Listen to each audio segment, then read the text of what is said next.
Ça fait au moins 8 ans qu'il y a des tractations entre la Régie intermunicipale qui gère l'aéroport régional de Montjoly et Sunwing. Le problème, c'était toujours la piste qui ne permettait pas d'accueillir de gros porteurs comme les Boeing 737 de Sunwing. Mais au cours des prochaines semaines, des travaux seront lancés afin de porter la longueur de la piste à 6 000 pieds. Résultat, à compter du 21 décembre, le premier vol de Sunwing de Montjoly vers Punta Cana en République dominicaine sera possible. Il y aura un vol par semaine les jeudis jusqu'au 22 mars, avec des départs donc à 6 heures le matin, arrêt à Montréal pour les douanes et arrivée à Punta Cana vers 14 heures. Sunwing affirme que les forfaits ne seront pas plus chers qu'au départ de Montréal ou Québec.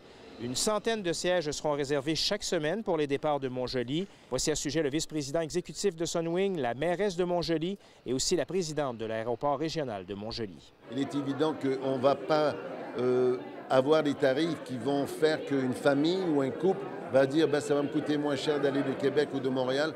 On va faire en sorte que les gens partent d'ici et on va faire les choses correctement comme on le fait depuis une douzaine d'années des aéroports régionaux. 100 personnes qui viennent prendre l'avion, c'est des ventes d'essence, les repas au restaurant, tous les services qui sont en périphérie des départs. Alors moi, là, bravo, tant mieux, je suis contente. Ce qu'on veut, c'est répondre aux besoins de notre population. Je pense que la réponse d'aujourd'hui, l'événement d'aujourd'hui, c'est de dire on vous a entendu puis on veut vous l'offrir. On a travaillé en ce sens-là. Sunwing ne s'en cache pas. Elle fonde beaucoup d'espoir sur son aventure à Montjoly. Mais ce sont les clients, les voyageurs qui auront le dernier mot. Si la réponse est bonne, Sunwing pourrait ajouter plus de vols et plus de destinations éventuellement.